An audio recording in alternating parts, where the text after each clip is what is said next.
রাজনীতিবিদরাই দেশ চালাবেন, তাই তাদের মধ্যে একাত্মতা প্রয়োজন বলে মন্তব্য করেছেন নৌ পরিবহন উপদেষ্টা এম শাখাওয়াত হোসেন।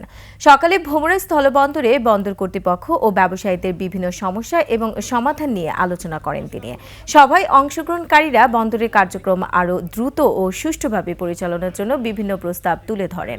এর আগে তিনি কাস্টমস, ইমিগ্রেশন এবং স্থলবন্দর এলাকার বিভিন্ন কার্যক্রম পরিদর্শন করেন।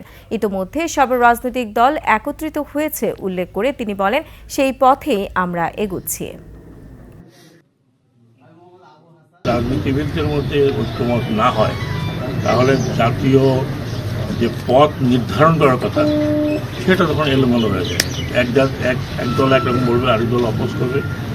এখন যেহেতু সবাই একত্রে বসেছে এবং এরপরে তো সব আমাদের যে ধর্মীয় যারা সৎ তারাও একসাথে বসে, এটা একটা আমি মনে করি খুব বড় একটা অ্যাচিভমেন্ট।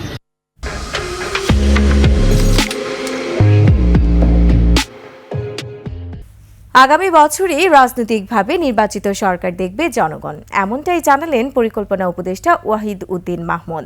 রাজধানীতে আয়োজিত একটি অনুষ্ঠানে কথা বলেন তিনি। উপদেষ্টা বলেন, বড় বড় কোম্পানির টাকা দেশের বাইরে চলে গেছে। বর্তমানে বাংলাদেশের মতো উন্নয়নশীল দেশের অর্থনীতির শোচনীয় পরিস্থিতির জন্য দায়ী বেক্সিমকো সহ অন্যান্য কোম্পানিগুলো।